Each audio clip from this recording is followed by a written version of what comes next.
मेरा नाम वीना है। हम अपना पुराना शहर छोड़कर दूसरे शहर में शिफ्ट हो गए थे। ये नहीं जानते थे कि यहाँ पर भी हमारा अतीत पीछा कर रहा है। मेरी मम्मी ने इस शहर में आने के बाद एक कंपनी में नौकरी करनी शुरू कर दी थी। एक दिन मैं अपने स्कूल से डायरेक्टली मम्मी के ऑफिस ही आ गई थी। मैंने सोचा कि अपनी मम्मी के साथ थोड़ा टाइम स्पेंड कर लूँगी, क्योंकि मेरी मम्मी ज़्यादातर बिजी ही रहती थी। लेकिन जब मैं वहाँ पर गई तो ये देखकर मेरे होश उड़ गए कि मेरी मम्मी वहाँ काम नहीं कर रही थी, बल्कि वो तो एक चाय वाले के साथ।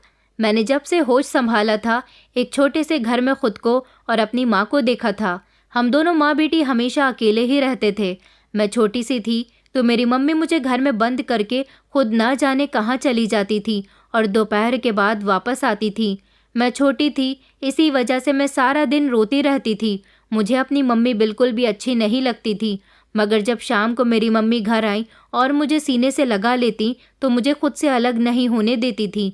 मेरे लिए खाना बनाती, मुझे अपने हाथों से खाना खिलाया करती थी। फिर मुझे मेरी मम्मी बहुत अच्छी लगती थी। जब मैं थोड़ी थोड़ी बड़ी हुई तो मम्मी ने मेरा स्कूल में एडमिशन भी करवा दिया था। मैं बहुत खुश थी, क्योंकि मुझे पढ़ने का बहुत शौक था।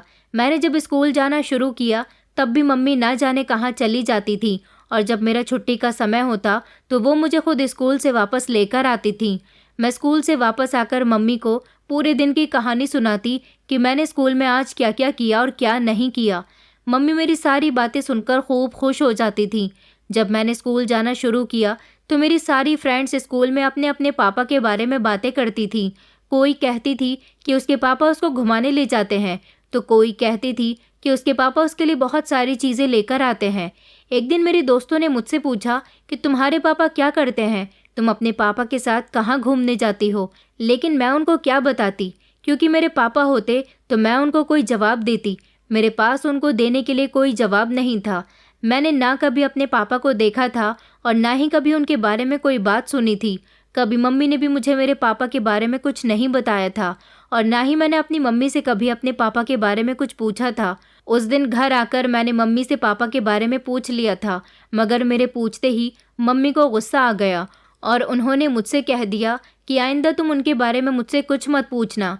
मगर मैं कैसे नहीं पूछती, वो मेरे पिता थे। मैं अपने पिता के बारे में अपनी माँ से नहीं पूछती तो फिर किससे पूछती। मैं अपनी माँ के लाख समझाने के बावजूद भी उनकी बात को समझी नहीं थी, और फिर हर दूसरे तीसरे दिन अपनी मम्मी से पापा के बारे में कुछ न कुछ पूछती रहती थी। एक दिन तो मैंने मम्मी से कह दिया था कि मुझे अपने पापा के पास जाना है। मम्मी ने मुझसे गुस्से में कहा था कि तुम्हारे पापा मर चुके हैं। मुझे अपनी मम्मी की इस बात पर गुस्सा भी आया था कि मम्मी आखिर ऐसा क्यों कह रही हैं। अगर पापा मर भी गए तो मम्मी को यही बात इतने गुस्से में कहने की क्या ज़रूरत है। कभी कभी मैं अकेली घर से बाहर दोस्तों के घर चली जाती तो मम्मी मुझे बहुत डांटती थी और मुझसे कहती थी कि घर से बाहर मत जाया करो। मैं भी इसी वजह से ही बर्बाद हुई हूँ। मैं अपनी मम्मी से पूछा करती थी कि आखिर बाहर अपने दोस्तों के घर जाने में क्या परेशानी है, मगर अपनी मम्मी की बात मुझे बहुत अजीब लगती थी। भला वो घर से बाहर जाने की वजह से कैसे बर्बाद हो सकती हैं। जब मैं थोड़ी बड़ी हुई तो मुझे पता चला कि मेरी मम्मी एक फैक्ट्री में नौकरी करती हैं। वैसे तो मेरी मम्मी काफ़ी पढ़ी लिखी थी, फैक्ट्री में भी उनका कुछ काम ऐसा ही था। वो इतने पैसे कमा लिया करती थी कि हम दोनों माँ बेटी का अच्छे से गुजारा हो जाता था, और अपनी कमाई से वो मेरी पढ़ाई भी करवा रही थी। अब जैसे जैसे मैं समझदार हो रही थी, मुझे अपनी मम्मी पर तरस भी आता था कि कितनी मुश्किल से वो मुझे कमाकर खिला रही थी और मुझे पढ़ा रही थी। अब मुझे अपनी मम्मी की कदर होने लगी। मैं पहले से ज़्यादा अपनी मम्मी से नरमी से बात करती थी। वक्त इसी तरह से गुजरता गया। मैं जवान हो गई और अब मैं हाई स्कूल में आ चुकी थी। लगभग मेरी उम्र 16 साल हो गई थी। मैं बहुत खूबसूरत थी। उस दिन मैं सुबह सुबह सोकर उठी तो देखा कि घर में बहुत शोर हो रहा है। पड़ोस की ही एक औरत आकर मेरी मम्मी से ना जाने किस बात का झगड़ा कर रही थी। मैं जल्दी से घबराते हुए अपने कमरे से बाहर गई। सामने एक औरत खड़ी हुई मेरी मम्मी को ना जाने कैसी कैसी बातें सुना रही थी। मुझे इस औरत पर गुस्सा आने लगा और मैंने उन्हें जाने के लिए कहा, मगर वो गुस्से से मेरी मम्मी की तरफ देखकर उन्हें बुरा भला कहे जा रही थी। कह रही थी कि तुम दोनों माँ बेटी बहुत बुरी हो। तुम लोगों की ऐसी ही हरकतों की वजह से तो मोहल्ले में तुम्हें कोई मुंह नहीं लगाता। वो औरत कुछ और भी बोलने वाली थी, तभी मेरी मम्मी ने उसे इशारा कर दिया और वो खामोश हो गई थी। कोई तो ऐसी बात थी जो मेरी मम्मी मुझसे छुपा रही थी। अब मैं इतनी बड़ी हो चुकी थी कि मैं घर के कामकाज भी कर लिया करती थी। एक दिन मैं बैठी हुई पुरानी बातें सोच रही थी कि मैंने अपनी मम्मी के साथ पहले कितना कड़ा वक्त गुजारा है। आसान वक्त तो अभी भी नहीं था, मगर अब मैं बड़ी हो गई थी और मम्मी की बहुत मदद कर दिया करती थी, जिसकी वजह से मम्मी भी बेफिक्र हो गई थी और उन्हें आराम भी मिल जाता था। सारे काम समेटकर मैं कमरे की तरफ जाने लगी। अचानक मुझे मम्मी के कमरे की तरफ से रोने की आवाज़ आने लगी। मैं एकदम से घबरा गई थी। मेरे माथे पर पसीना आने लगा था। न जाने क्यों मेरी मम्मी रो रही थी। मेरे पेट में हौल होने लगी थी। मैंने जैसे ही कमरे का दरवाज़ा खोला और मैं कमरे के अंदर दाखिल हुई तो मेरी मम्मी ने अचानक से कुछ छुपा लिया था। मैं हैरत से मम्मी की तरफ देखकर पूछने लगी कि मम्मी क्या हुआ है, आप मुझसे क्या छुपा रही हो? मगर मम्मी ने मुझे कुछ नहीं बताया। वो मुझसे अपने कमरे में जाने का कहने लगी। मैं मम्मी के चेहरे की तरफ देख रही थी, जहाँ से साफ पता चल रहा था कि मम्मी काफ़ी देर से रो रही थी। मैंने फिर से मम्मी से पूछा था, मगर मम्मी ने इस बार भी मुझे कोई जवाब नहीं दिया। और जब मैं उनके कमरे में खड़ी रही तो उन्होंने गुस्से से मुझे देखा और वो कहने लगी कि मेरे कमरे से चली जाओ, मैं अभी कुछ देर आराम करना चाहती हूँ।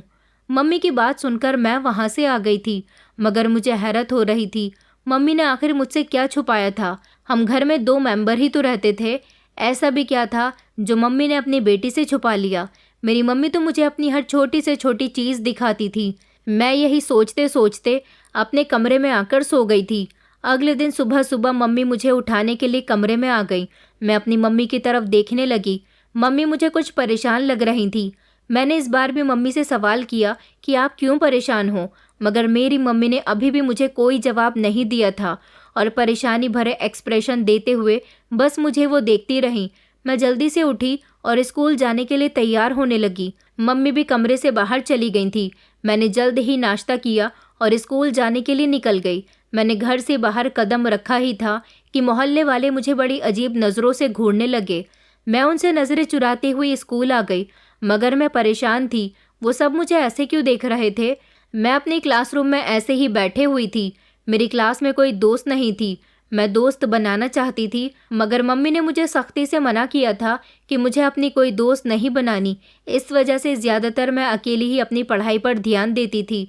लेकिन आज मैं सोच रही थी कि काश मेरी भी कोई दोस्त होती जिससे मैं अपने दिल का कुछ बोझ हल्का कर सकती, क्योंकि इस समय मैं परेशान हूँ। स्कूल से जब छुट्टी हुई तो मैं घर आने लगी तो मैंने देखा कि हमारे पड़ोस का एक लड़का मुझे घूर घूर कर देख रहा था। मैं उसकी तरफ गई और कहने लगी कि मुझे इतने गौर गौर से क्या देख रहे हो, पहली बार देखा है क्या? तो वो कहने लगा कि जी, आपका चेहरा देखना अच्छा लगता है। उसकी बात सुनकर मुझे गुस्सा आ गया और मैंने उसे डांट दिया। वो हंसकर कहने लगा कि कोई बात नहीं, शायद आपका डांटने का मन कर रहा था। मैं बड़ी हैरानी से उसे देखने लगी। वो वहीं पर खड़ा हुआ था और मैं गुस्से में चलती हुई अपने घर के अंदर आ गई थी।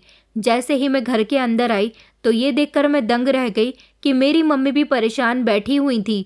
मैंने कहा, क्या हो गया मम्मी, आप ऐसे परेशान क्यों बैठी हुई हो? वो इस शहर को छोड़कर जाने के लिए कहने लगी कि हम किसी भी दूसरे शहर चले जाएंगे, मगर अब यहाँ पर नहीं रहेंगे। मैं नहीं में सिर हिलाते हुए मम्मी के पास बैठ गई और उनसे पूछने लगी कि आप ऐसा क्यों कह रही हो और हम ये शहर छोड़कर आखिर कहाँ जाएंगे?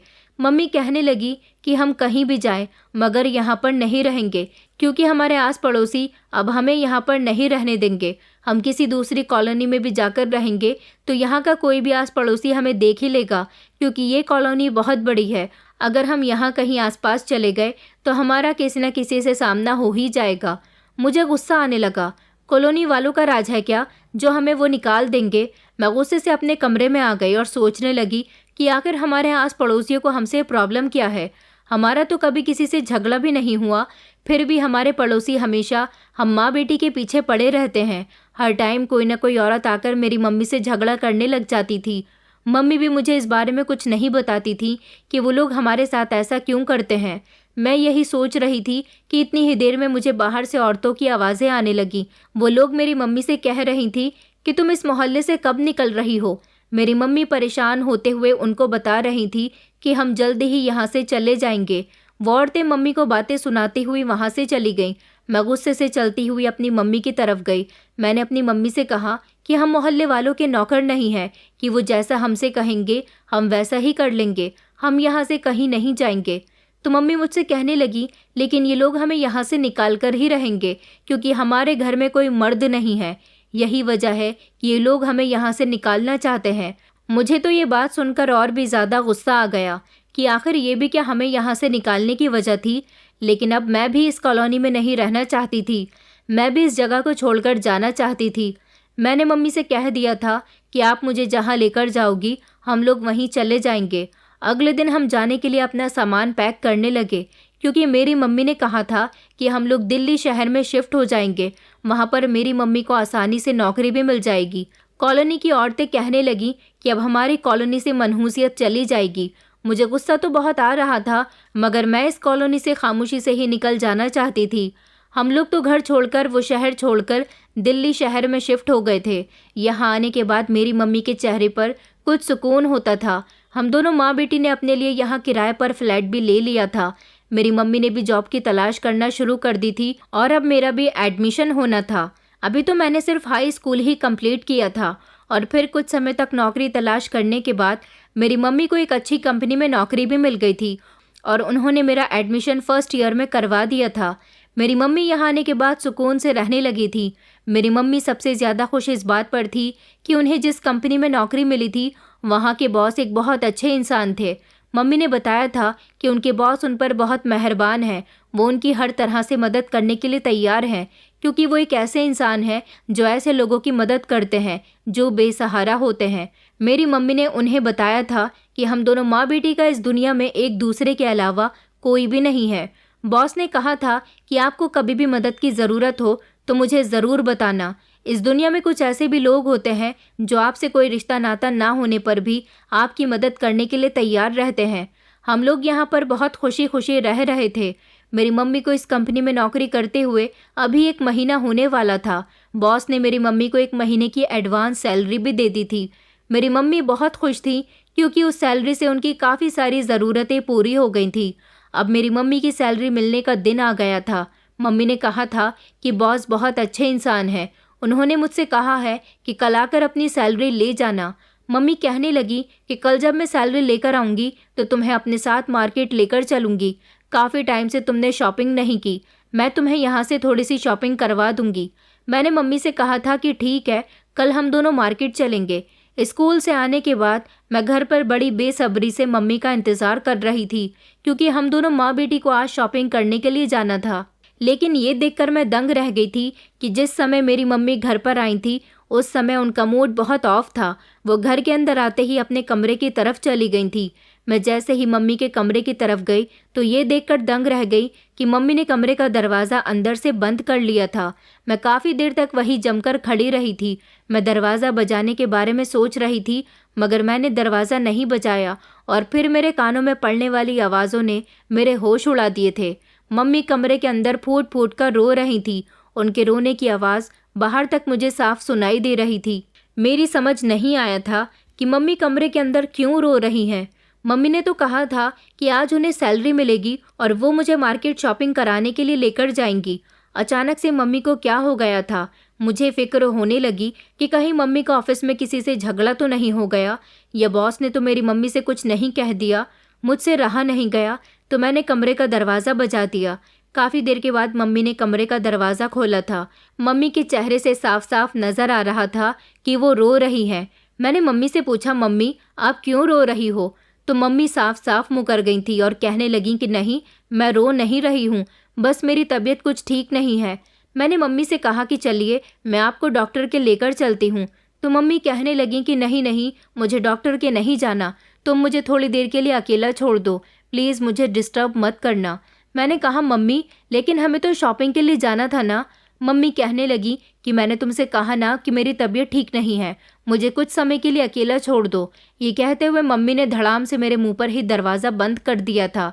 न जाने मेरी मम्मी को क्या हो गया था।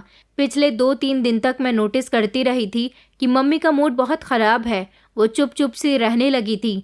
कई दिन इसी तरह से गुजर गए थे। मम्मी मुझसे ज़्यादा बात भी नहीं करती थी। अपने कमरे के अंदर आकर वो ना जाने क्यों रोती रहती थी। लेकिन मैंने भी कई बार देखा था कि मम्मी जब भी रोती थी उनके हाथ में कोई चीज़ होती थी और वो उस चीज़ को मेरे कमरे के अंदर जाते ही छुपा लिया करती थी। ऐसा पहले भी हो चुका था। मैं अपनी मम्मी को ऐसी कंडीशन में नहीं देख सकती थी। कुछ दिन गुजरे थे। मैंने सोचा कि आज मैं स्कूल से घर नहीं जाती हूँ, बल्कि स्कूल से अपनी मम्मी के ऑफिस ही चली जाती हूँ। एक बार मुझे मम्मी ने अपने ऑफिस का एड्रेस भी बताया था, इसीलिए मैंने मम्मी के ऑफिस के लिए ही टैक्सी कर ली थी और मैं वहाँ पर चली गई थी। मैं चाहती थी कि आज मैं अपनी मम्मी के साथ टाइम स्पेंड करूँ, हम दोनों एक साथ लंच करें, क्योंकि जिस टाइम पर मैं उनके ऑफिस जा रही थी वो लंच टाइम था। इस टाइम पर मेरी मम्मी फ्री होती होंगी। मैं यही सोचते हुए अपनी मम्मी के ऑफिस पहुंच गई थी, लेकिन मैं जैसे ही वहां पर गई तो मेरे पैरों तले से ज़मीन निकल गई थी। मैं अपनी मम्मी के केबिन में जाने ही वाली थी जब दरवाजे पर ही मुझे बातें करने की आवाज़ आने लगी। मेरी मम्मी उस इंसान से कह रही थी, मुझे तुमसे डर लगता है, मैं तुमसे कोई बात नहीं करना चाहती और आइंदा मेरे सामने आने की कोशिश भी मत करना। तुम्हारी वजह से मैंने बहुत परेशानियां बर्दाश्त की हैं। तुम्हें नहीं पता कि ये साल मेरे कितनी मुश्किल से गुजरे हैं। मैं सिर्फ इतनी ही बातें सुन सकी थी क्योंकि केबिन के बाहर कुछ लोग आकर खड़े हो गए थे और आपस में बातें करने लगे थे। उन लोगों के शोर की वजह से मैं अंदर से आने वाली आवाज़ों को ठीक से नहीं सुन पाई थी, लेकिन जिस इंसान से मेरी मम्मी इस तरह की बातें कर रही थी, वो जब थोड़ी ही देर के बाद उनके केबिन से निकल कर आया तो उसे देखकर मेरे होश उड़ गए थे कि ये कोई चाय वाला था, क्योंकि इसके हाथ में चाय के खाली कप थे और इस चाय वाले के साथ आखिर मेरी माँ इस तरह की बातें क्यों कर रही थी। ये बड़ा अजीब सा चेहरा बनाकर वहाँ से चला गया था। इसके चेहरे पर उदासी छाई हुई थी। मैं अपनी मम्मी के केबिन में गई तो देखा कि मम्मी का चेहरा भी अफसोस से भरा हुआ था। मैं मम्मी को देखकर घबरा गई थी। मैंने मम्मी से कहा कि मम्मी क्या हुआ है आपको।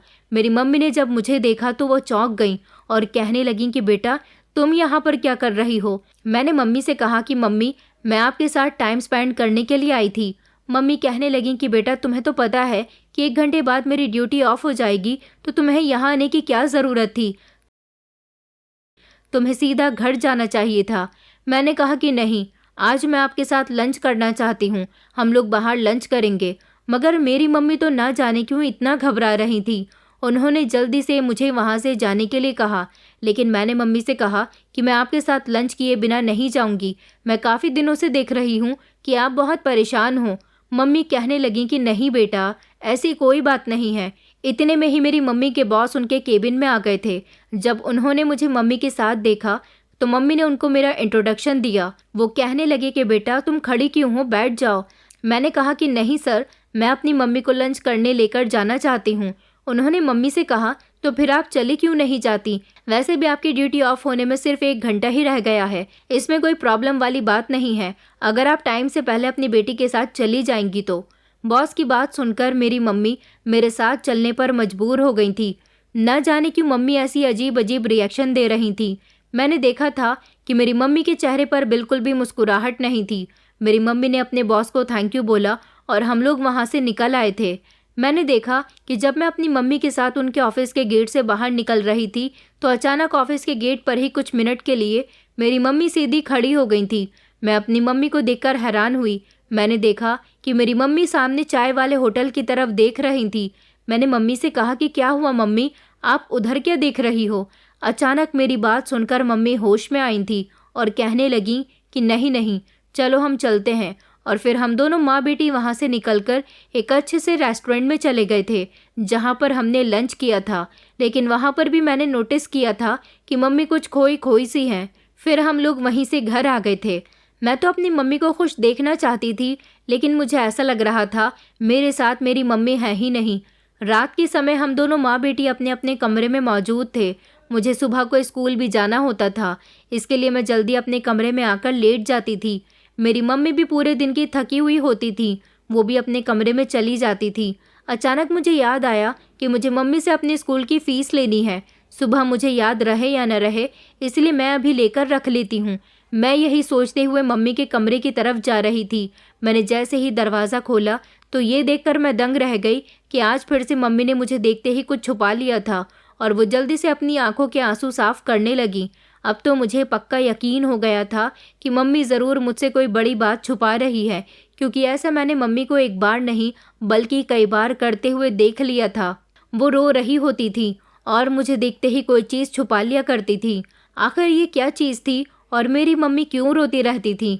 कई दिनों से मैं देख रही थी वो परेशान थी, मगर मैं उनकी बेटी थी, वो मुझे भी तो अपनी परेशानी बताकर अपने दिल का बोझ हल्का कर सकती थी। न जाने क्या बात थी, आज मैंने अपनी मम्मी की ऐसी हरकत देखकर उनसे कोई सवाल नहीं किया था। मैंने अपनी मम्मी से सिर्फ इतना ही कहा था कि मुझे कल सुबह स्कूल जाना है, शायद मुझे आपसे पैसे लेने याद न रहे, इसलिए मेरी फ़ीस के पैसे दे दीजिए। मेरी मम्मी उठी और उन्होंने मुझे पर्स से निकाल कर पैसे दे दिए थे। उन्होंने भी मुझसे कोई बात नहीं कही थी और मैं अपने कमरे में आकर लेट गई थी। सारी रात मुझे यही सोचते सोचते नींद नहीं आई थी कि आखिर मम्मी को प्रॉब्लम क्या है। कई दिन इसी तरह से गुजर गए थे। फिर से मुझे किसी अर्जेंट काम के लिए अपनी मम्मी से मिलने के लिए उनके ऑफिस जाना पड़ गया था। मैं जैसे ही मम्मी के ऑफिस के अंदर एंटर हुई तो मैंने देखा कि मुझे किसी ने आवाज़ लगाई है। ये आवाज़ बहुत भारी भरकम थी और किसी मर्द की आवाज़ थी। मैंने जैसे ही पीछे पलटकर देखा तो ये तो वही चाय वाला आदमी था जिसको मैंने उस दिन अपनी मम्मी के केबिन से निकलते हुए देखा था। और शायद मेरी मम्मी इससे बातें भी कर रही थी, मगर इसको मेरा नाम कैसे पता था? मैं यही सोच रही थी जब मैंने उससे कहा कि जी, तो वो मुझसे कहने लगा, क्या 2 मिनट मुझसे बात कर सकती हो? मैंने उसे गर्दन हिलाते हुए हाँ में जवाब दे दिया था। वो मुझे अपने चाय के होटल की तरफ ले गया था। उसका होटल मेरी मम्मी के ऑफिस के ठीक सामने ही बना हुआ था और इस बिल्डिंग के अंदर जितने भी लोग चाय पीते थे वो इसी होटल से जाती थी। वो चाय वाला आदमी मुझे बड़ी गौर गौर से देख रहा था। मैंने उससे कहा कि अब बताओ भी क्या बात है? तो वो कहने लगा, तुम आज भी इतनी ही प्यारी हो जितनी बचपन में हुआ करती थी। मैं उसकी बात सुनकर चौंक गई। मैंने कहा, क्या मतलब है आपका? तो वो कहने लगा कि वीना, तुम मेरी बेटी हो, मैं तुम्हारा पिता हूँ बेटा। उसकी बात सुनकर मैंने उसे शॉक्ड होकर देखा। उसकी आंखों में आंसू थे और वो मुझे देखकर बहुत खुश हो रहा था। उसकी ऐसी बात पर ना जाने क्यों मेरी एक ज़ोरदार हंसी निकल गई थी और मैं ज़ोर ज़ोर से हंसने लगी। मैंने कहा, आपको आज मजाक करने के लिए मैं ही मिली थी? तो वो कहने लगा कि नहीं बेटा, मैं मजाक नहीं कर रहा हूँ, तुम सच में मेरी बेटी हो। तुम ये बात चाहे तो अपनी मम्मी से पूछ सकती हो। मैं उस आदमी की बात को इग्नोर करते हुए पलटकर वापस आने लगी थी जब उसने कहा कि तुम्हारा जन्म 2 मार्च 2008 राजस्थान में ही हुआ था ना? इस बात पर मेरे कदम वहीं पर रुक गए थे और मैंने फिर से पीछे पलटकर देखा था। उसकी आंखों में अभी भी आंसू थे। मैंने कहा, आपको ये बात कैसे पता? तो वो कहने लगा कि मैंने तुमसे कहा ना कि मैं तुम्हारा पिता हूँ। तुम चाहो तो इस बारे में अपनी माँ से पूछ लेना।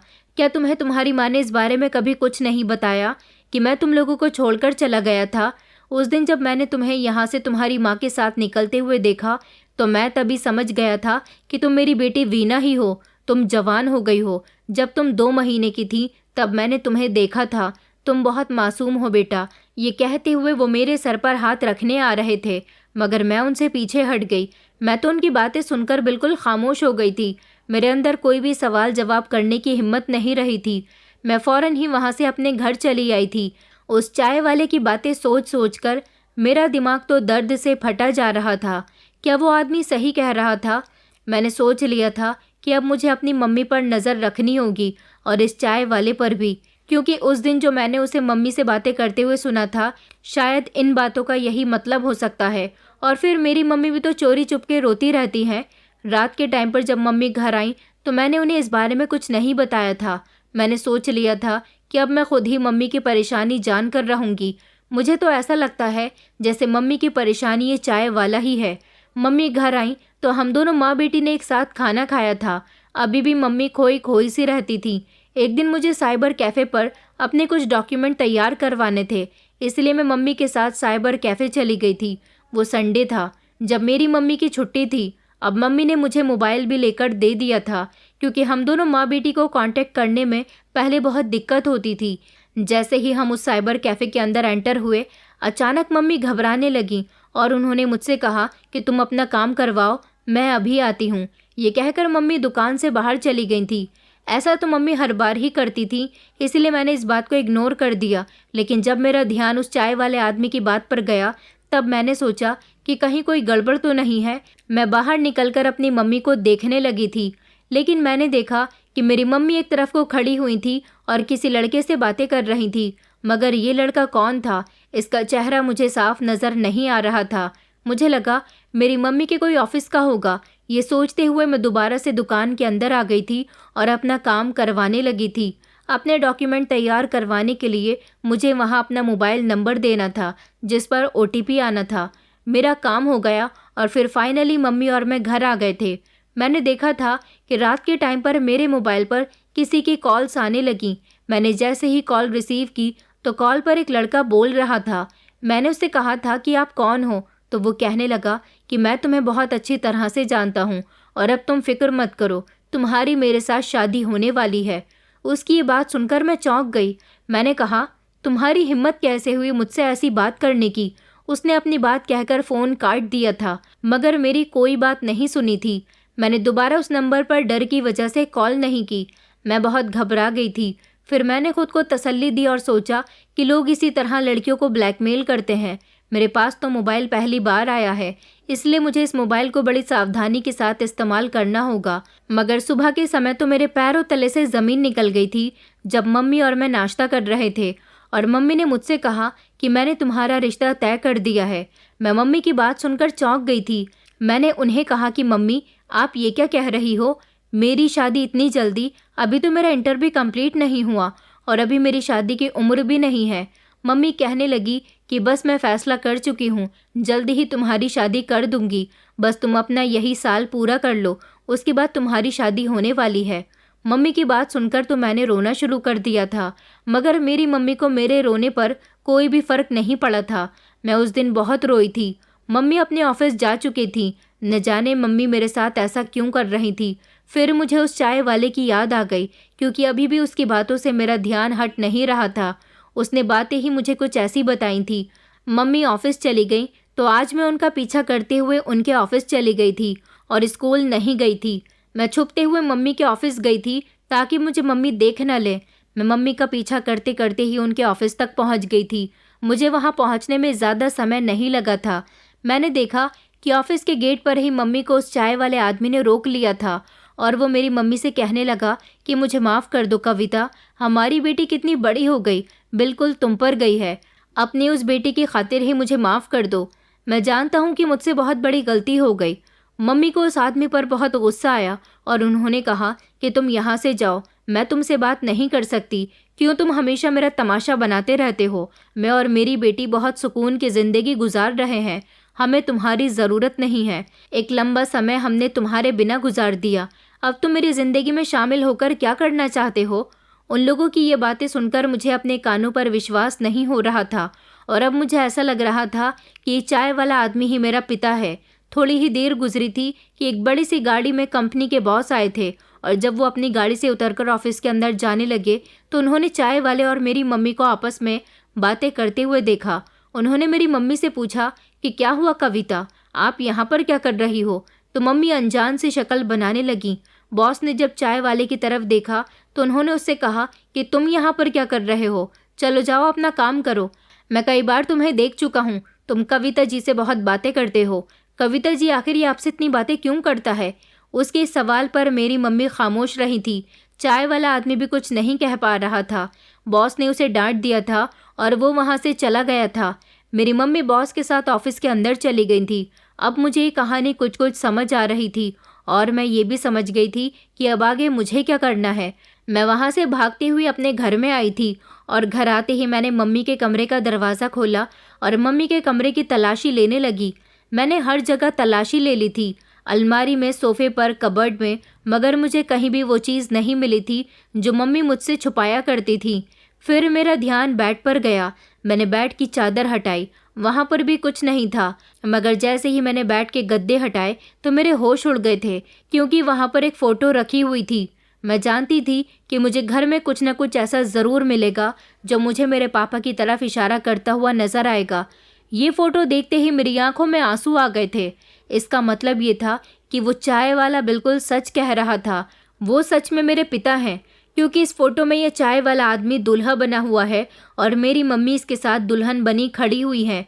ये फ़ोटो इन दोनों की शादी का है और बचपन से लेकर अब तक मेरी मम्मी ने कभी मुझे ये फ़ोटो नहीं दिखाया।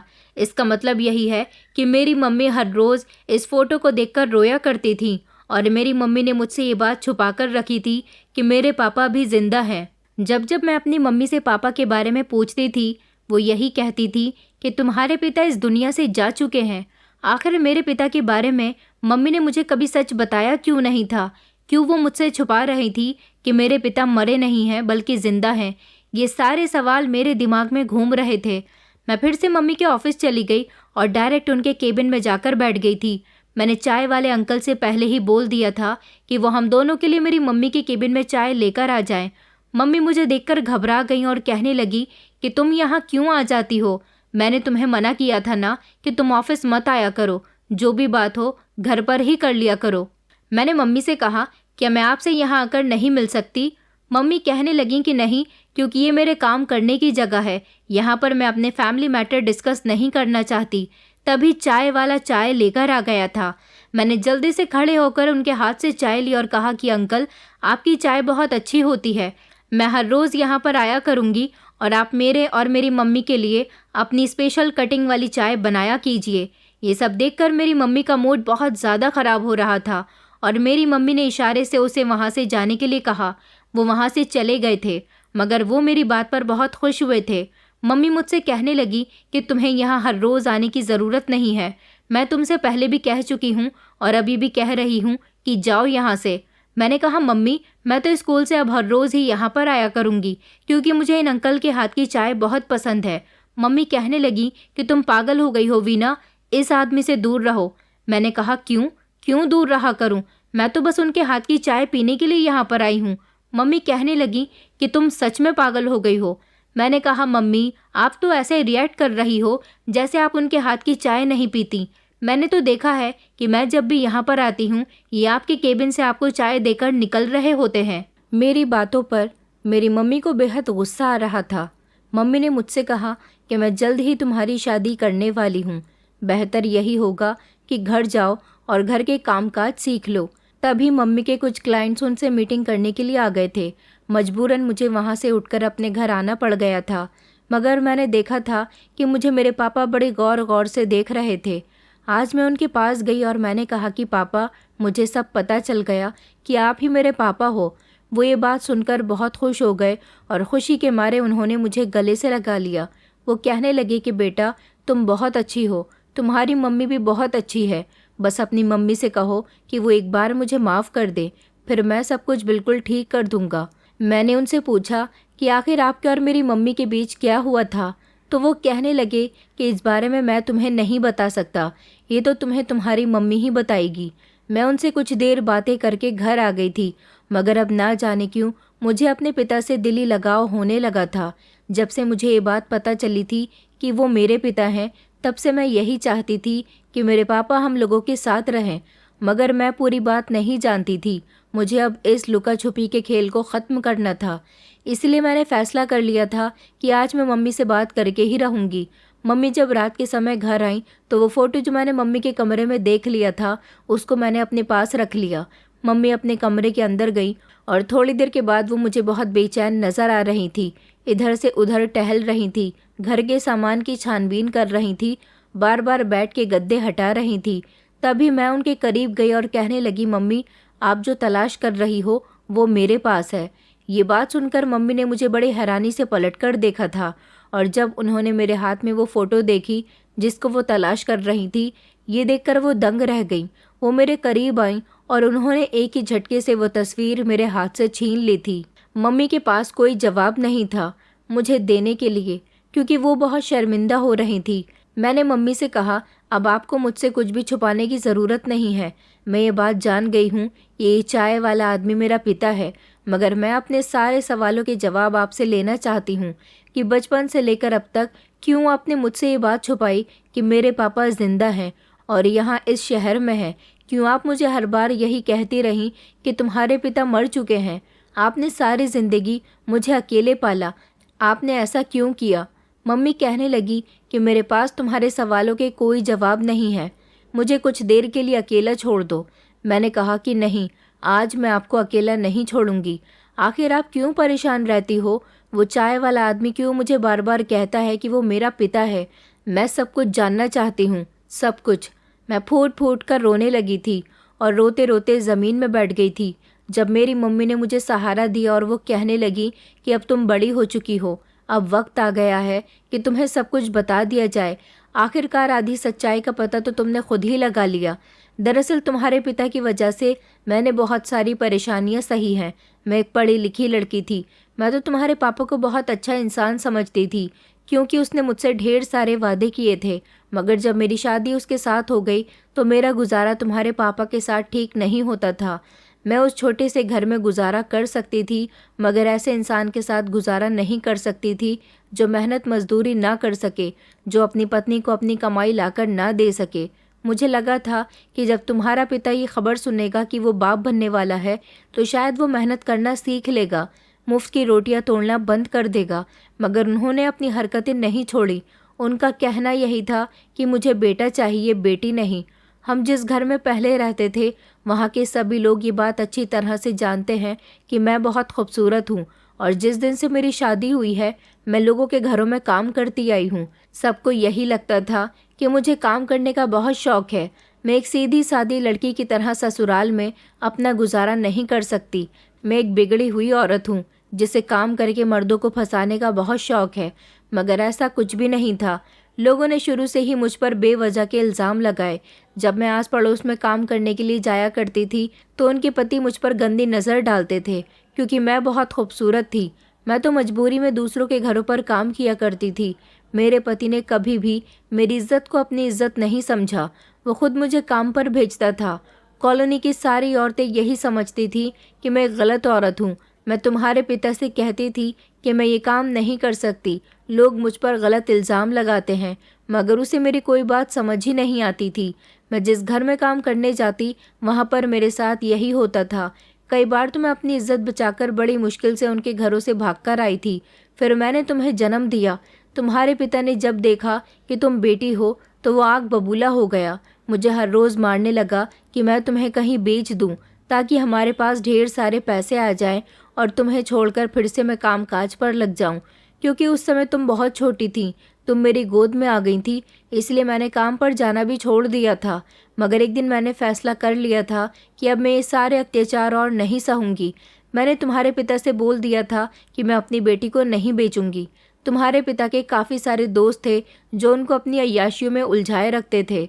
वो खुद तो कुंवारे थे, अमीर बाप के बेटे थे, इसलिए कभी उन्हें पैसा कमाने की ज़रूरत ही नहीं पड़ी थी। तुम्हारे पिता को बेटा चाहिए था।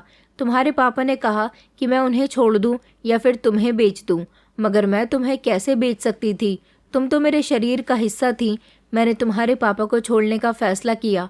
तुम्हारे पापा को किसी ने बताया था कि एक लड़की है, वो चाहे तो उनसे शादी कर सकते हैं, बहुत अमीर है, मगर उस घर में उन्हें घर जमाई बनकर रहना पड़ेगा। तुम्हारे पापा मुझे छोड़कर चले गए। उन्होंने फैसला कर लिया कि वो उसी लड़की से शादी करेंगे और वहाँ पर घर जमाई बनकर रहेंगे। बस फिर मैंने तुम्हारे पापा को जाने दिया और मैं तुम्हारी अकेले ही परवरिश करती रही। लेकिन आस पड़ोस के लोग मुझे सारी ज़िंदगी गलत समझते रहे। फिर धीरे धीरे तुम बड़ी होती गई और तुम भी जवान हो गई। कॉलोनी का ही एक लड़का तुम्हें पसंद करने लगा। उसने अपनी माँ से तुम्हारे बारे में कहा कि वो तुमसे शादी करना चाहता है। उसने कहा कि अभी तुम छोटी हो और उसे भी अभी कॉलेज में एडमिशन लेना है। जब उसकी जॉब लग जाएगी तो वो तुमसे शादी कर लेगा। उसकी माँ तो कभी भी ये नहीं चाहती कि तुम उसके घर की बहू बनो, इसलिए उसने ये बात पूरी कॉलोनी में फैला दी कि तुमने उसके बेटे को अपनी मोहब्बत के जाल में फंसा लिया। तभी तो वो हर रोज़ आकर मुझसे लड़ा करती थी और कहती थी कि तुमने हमारी कॉलोनी के माहौल को गंदा कर दिया। जैसे अपने समय में तुम थी, ऐसी ही तुम्हारी बेटी हो रही है। तुम दोनों यहाँ से चली क्यों नहीं जाती? मैं नहीं चाहती थी कि ये बात तुम्हें पता चले। मैं जानती थी कि तुम मासूम हो, तुम इस बारे में कुछ नहीं जानती कि वो लड़का तुम्हें पसंद करता है। इससे पहले कि कॉलोनी के लोग तुम्हें बदनाम करते, तुम्हें बेवजह ही बदनामी सहनी पड़ती, मैं तुम्हें यहाँ पर लेकर आ गई, क्योंकि कॉलोनी के लोगों ने हमारा जीना दुश्वार कर दिया था। वो यही चाहते थे कि हम कॉलोनी छोड़कर वहाँ से चले जाएं। मैंने वो कॉलोनी ही क्या, पूरा शहर ही छोड़ दिया। मगर मैं नहीं जानती थी कि यहाँ मेरा टकराव तुम्हारे पिता से हो जाएगा। जब मैं पहले दिन अपने ऑफिस गई थी तब मैंने तुम्हारे पापा को अपने ऑफिस में चाय लाते हुए देखा था। वो भी मुझे पहचान गए थे। मैं तभी से परेशान रहने लगी थी। मैं नहीं चाहती थी कि तुम्हें तुम्हारे पापा के बारे में कुछ पता चले। तुम्हारे पापा ने बताया था कि उनके जिन दोस्तों ने उन्हें अमीर लड़की से शादी करने के लिए कहा था, दरअसल वो मजाक कर रहे थे। उन लोगों ने उनको बेवकूफ़ बनाया था। तुम्हारे पापा वहाँ से अपने दोस्तों से लड़ झगड़ कर वापस आ रहे थे जब उनका एक ज़ोरदार एक्सीडेंट हो गया। वो काफ़ी दिनों तक सरकारी अस्पताल में भर्ती रहे थे। उनका इलाज चलता रहा था। अस्पताल वालों ने भी कहा था कि आपकी कोई जान पहचान का हो तो उसे यहाँ पर बुला लो और उसके साथ चले जाना। तुम्हारे पापा ने अपनी मदद के लिए अपने सारे ही दोस्तों को फ़ोन करके बुलाया था, मगर कोई भी उनकी मदद के लिए नहीं आया था। तुम्हारे पापा कई महीने अस्पताल में रहे थे। उस समय उन्हें मेरी ज़रूरत पड़ रही थी, मगर वो मुझसे कांटेक्ट नहीं कर सके क्योंकि मेरे पास तो कोई मोबाइल ही नहीं था। कोई ऐसा इंसान भी नहीं था जो मुझे उनके बारे में कुछ बता सकता। मैंने तो सोच लिया था कि मैं कभी तुम्हारे पापा का सामना नहीं करूँगी। तुम्हारे पापा भी ये बात जान गए थे कि अब काफ़ी समय गुजर गया। वो शर्मिंदा हुए और वो शहर छोड़कर यहाँ आ गए। जब से तुम्हारे पापा यहाँ आए हैं उन्होंने नौकरी ढूंढने की बहुत तलाश की, मगर उन्हें कहीं नौकरी ही नहीं मिली क्योंकि वो खाली हाथ थे। उनके पास कुछ भी नहीं था। फिर उन्होंने किसी बंगले में नौकरी करना शुरू कर दी। तब उन्हें ये एहसास हुआ कि एक समय था जब वो अपनी पत्नी से नौकरी करवाया करते थे और अब ये समय आ गया कि किस्मत ने उनके नसीब में इतनी बड़ी मजबूरी लिख दी कि उन्हें अपना गुजारा करने के लिए नौकरी करनी ही थी। वो किसी बंगले में नौकरी करने लगे। जब उन्हें एहसास हुआ कि लोगों के घरों में झाड़ू बर्तन करना कितना मुश्किल होता है। मैं तो एक औरत थी, मैंने सब कुछ बर्दाश्त किया, मगर जब वहाँ पर तुम्हारे पापा की बेइज्जती हुई तब उन्हें मुझ पर किए गए एक एक जुल्म के बारे में पता चल गया था। फिर तुम्हारे पापा ने बड़ी मुश्किल से जैसे तैसे चाय का एक होटल कर लिया और फिर जब तुम्हारे पापा का सामना मुझसे हुआ तो वो मुझसे बहुत माफ़ी मांग रहे थे। आज भी वो मुझसे माफ़ी मांग रहे हैं, मगर मैं उन्हें कभी माफ़ नहीं कर सकती। और जिस लड़के से मैं तुम्हारी शादी करवाना चाहती हूँ वो लड़का वही है जो उस शहर में हमारी कॉलोनी में रहता था। उसकी माँ तुम्हारे साथ शादी करने के लिए तैयार नहीं थी। उसने बताया कि उसकी माँ का पिछले 2 महीने पहले देहांत हो चुका। वो यहाँ पर अपनी पढ़ाई पूरी करने के लिए आया है। वो मुझे साइबर कैफ़े के बाहर मिला था। उसने तुम्हें देख लिया था।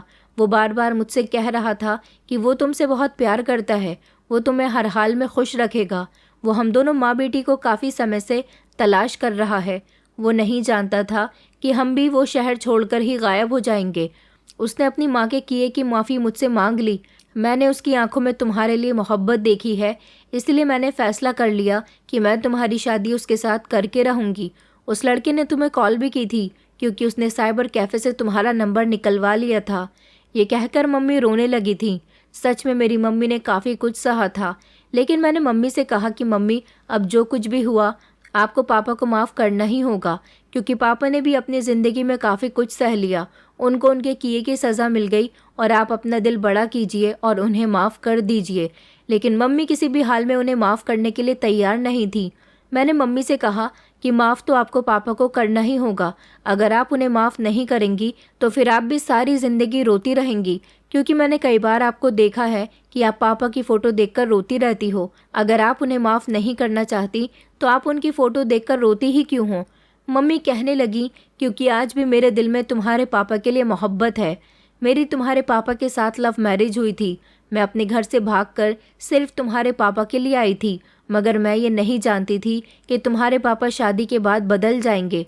मैंने मम्मी से कहा, मगर अब पापा बिल्कुल पहले जैसे ही हो गए जब आप उनसे प्यार करती थी। मैंने उनकी आंखों में आपके लिए मोहब्बत देखी है, अपनी गलतियों पर पछतावा देखा है। आप प्लीज़ मेरी खातिर उन्हें माफ़ कर दीजिए। मम्मी पापा को माफ़ करने के लिए मान तो नहीं रही थी, मगर मेरे लाख समझाने पर, मेरे लाख रिक्वेस्ट करने पर मेरी मम्मी पापा को माफ़ करने के लिए तैयार हो गई थी। मैंने पापा को फ़ोन करके घर बुला लिया था। पापा और मम्मी का जब एक दूसरे से सामना हुआ तो दोनों एक दूसरे के सामने रोने लगे थे और फिर मम्मी ने पापा को माफ़ कर दिया। इस तरह वो दोनों अपनी पुरानी सारी बातें भूलकर नई ज़िंदगी की शुरुआत करने के लिए आगे बढ़ गए थे। मेरे पापा भी किराए के घर में रहते थे।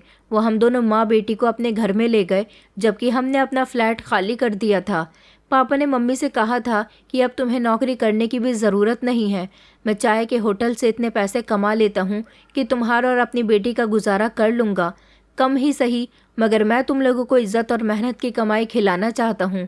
मम्मी ने पापा से मना किया और उन्होंने कहा कि तुम अपनी नौकरी करो, मैं अपनी नौकरी करूँगी और हम दोनों को अपनी बेटी की पढ़ाई पूरी करवाने के बाद उसकी शादी करनी है। मम्मी ने उस लड़के के बारे में भी पापा को सब कुछ बता दिया था। मैं हैरान इस बात पर थी कि मुझे भी कोई इतना प्यार कर सकता है कि मेरी खातिर वो मेरी मम्मी को शादी करने के लिए तैयार कर ले और मुझे ढूंढता रहे। मम्मी पापा और मैं एक ही घर में एक साथ खुशहाल ज़िंदगी गुजारने लगे। मेरी पढ़ाई पूरी हो गई, उस लड़के की भी पढ़ाई पूरी हो गई थी, क्योंकि उसने मम्मी पापा से कहा था कि अभी मेरी जॉब नहीं लगी है, जब मेरी जॉब लग जाएगी तब मैं आपकी बेटी के साथ शादी कर लूँगा। वो सिर्फ मेरी मम्मी को शादी के लिए तैयार करना चाहता था, मगर उसे अपने पैरों पर खड़े होने के लिए कुछ समय चाहिए था। मम्मी गुस्से में थी, इसलिए वो मेरी शादी जल्द से जल्द करना चाहती थी, क्योंकि वो नहीं चाहती थी कि बदनामी के डर से जिस शहर को छोड़कर हम पहले आए हैं अभी भी हमें इस शहर को छोड़कर जाना पड़े। इसलिए इस लड़के के कहने पर मम्मी मेरी इसके साथ शादी करवाने पर राज़ी हो गई थी। और ये वही लड़का था जो मुझे कॉलोनी में स्कूल में आते जाते देखता रहता था, और एक बार मैंने इसे बहुत डांटा भी था। लेकिन अब मेरी मम्मी खुशहाल रहने लगी थी। मुझे बहुत खुशी हुई थी। दीपक भी मुझसे बहुत प्यार करता था, और फिर कुछ समय के बाद दीपक की जॉब लग गई। मेरे मम्मी पापा ने मेरी शादी दीपक के साथ करवा दी। मैं अपने पति के साथ आज बहुत खुश हूँ। उधर मेरे मम्मी पापा भी एक दूसरे के साथ बहुत खुश हैं। वक्त के साथ साथ गलती करने वाले इंसान को अपनी गलतियों का एहसास हो ही जाता है। हमें अपने दिल को बड़ा करना चाहिए और उसे माफ़ कर देना चाहिए, क्योंकि उसे उसके किए की सज़ा हम नहीं दे सके तो क्या हुआ, वक्त और हालात ने उसको बदल कर रख दिया। मैं आप लोगों से भी यही कहना चाहूँगी कि अभी अगर आपसे कोई माफ़ी मांगे और वो पूरी तरह से आपके लिए सुधर जाए तो उसे माफ़ कर देना चाहिए। दोस्तों, उम्मीद करती हूँ आपको हमारी कहानी पसंद आई होगी। कहानी पसंद आई है तो वीडियो को लाइक करें, चैनल पर नए हैं तो चैनल को सब्सक्राइब करें, और हाँ, नोटिफिकेशन बेल को ज़रूर दबाएं ताकि अगली अपडेट सबसे पहले आपको मिले।